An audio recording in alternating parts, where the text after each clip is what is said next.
Bonjour, nous sommes heureux donc dans le cadre d'un enregistrement sur la sensibilisation et information pour les patients et le grand public, d'accueillir donc le docteur Cascaseres, dentiste praticien à Paris, qui nous parlera donc aujourd'hui du bruxisme, ou plus familièrement le grincement ou serrement de dents. Donc cette interview sera bien sûr disponible sur notre site www.alanionclinique.com. Docteur Cascaseres, bonjour. Bonjour. Je suis heureux et je vous remercie d'ailleurs d'avoir accepté cette interview sur le sujet donc, du bruxisme. Donc commençons tout de suite. Comment définir donc le bruxisme ou ce qu'on appelle le serrement de dents? Le bruxisme, en fait, sa définition stricte ne peut se faire qu'à l'aide d'un enregistrement polysomnographique.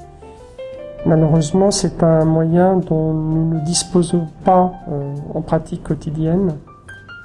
Et donc, nous faisons ce diagnostic à partir d'un certain nombre de signes cliniques que chacun des patients que nous voyons peut recouper partiellement ou en totalité, tout en sachant que parfois, un individu peut être atteint de bruxisme sans manifester aucun symptôme.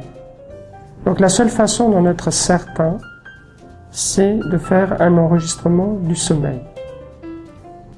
On peut manifester toutes sortes de symptômes qui s'apparentent à cette activité sans être bruxiste, et inversement on peut être bruxiste sans manifester aucun des troubles qui sont communément associés, d'accord, au bruxisme. D'accord. Voilà. Mais disons que c'est une activité qui normalement n'a pas de finalité fonctionnelle, qualifiée d'activité parafonctionnelle, même si certains auteurs, comme Slavíček, proposent que l'appareil manducateur, lorsqu'un individu bruxe, lui permette d'évacuer la tension, notamment la tension émotionnelle, ce que communément on appelle le stress. Et à votre opinion, à quoi serait lié le bruxisme?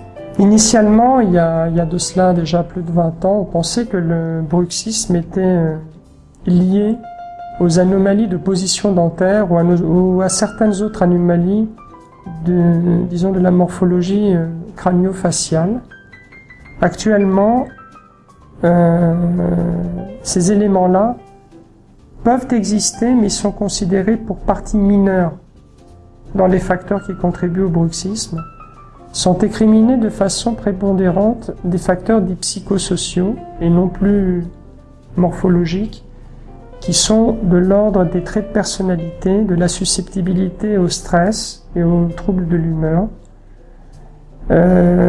effectivement à l'anxiété, à la dépression, à certains autres aussi caractéristiques qui peuvent être une fragilité émotionnelle. Et disons qu'on fait la part que les facteurs psychosociaux sont considérés comme les facteurs les plus importants actuellement. Donc ils sont liés au vécu de l'individu et finalement à sa réaction aux facteurs environnementaux. Ceci dit, il faut distinguer deux types de bruxisme. Il faut distinguer un bruxisme dit primaire et un bruxisme dit secondaire. Le bruxisme secondaire est un bruxisme qui est secondaire, par exemple, à la prise de certains médicaments, tels que par exemple les neuroleptiques ou certaines drogues. L'autre type de bruxisme est un bruxisme dit primaire, donc qu'on ne peut pas attribuer, si vous voulez, à un facteur extérieur dit secondaire. On peut penser que pour un individu qui est bruxiste, disons primaire,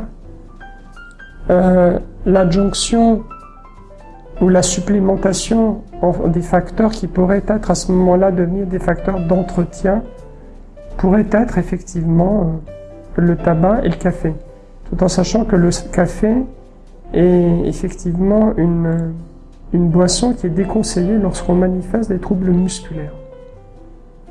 Parce qu'il intervient au niveau effectivement de la tonicité musculaire et qu'il modifie en fait l'activité du système neurovégétatif. Il en est de même pour le tabac, sauf que dans le cas du tabac, il a plutôt un effet apaisant pour les personnes qui fument. Donc il est très difficile de faire la part relative entre l'ensemble des facteurs qui interviennent pour un individu donné, si vous voulez, chez qui on diagnostiquerait un bruxisme. C'est bien la difficulté, c'est sur cela que repose toute la difficulté du diagnostic. Est-ce que la piste génétique pourrait être évoquée aussi, ou à votre sens, ça n'a pas de lien direct? À mon sens, diagnostiquer un bruxisme chez quelqu'un par un biais génétique, il y a quelque part une disproportion. Quant à ce qui est du développement ontogénique d'un individu, c'est-à-dire au cours des différents stades de croissance durant son vécu, on sait effectivement que les individus peuvent être bruxistes quand ils sont enfants, quand ils sont adultes et quand ils sont vieillards. Peu importe le sexe. Il n'y a pas d'âge. Il y a certains âges qui sont plus susceptibles de voir apparaître ce type d'individu, mais le bruxisme peut n'être qu'une activité transitoire. Donc ce n'est ni une activité qui continue dans le temps, ce qui rend le diagnostic très difficile, ni une activité qu'on pourrait associer au sexe ou à l'âge de façon précise. D'accord. Et à votre avis, quelles sont les conséquences du bruxisme? Disons que pour celles qu'on observe le plus communément, on peut parler de l'usure dentaire, qui a d'autres causes.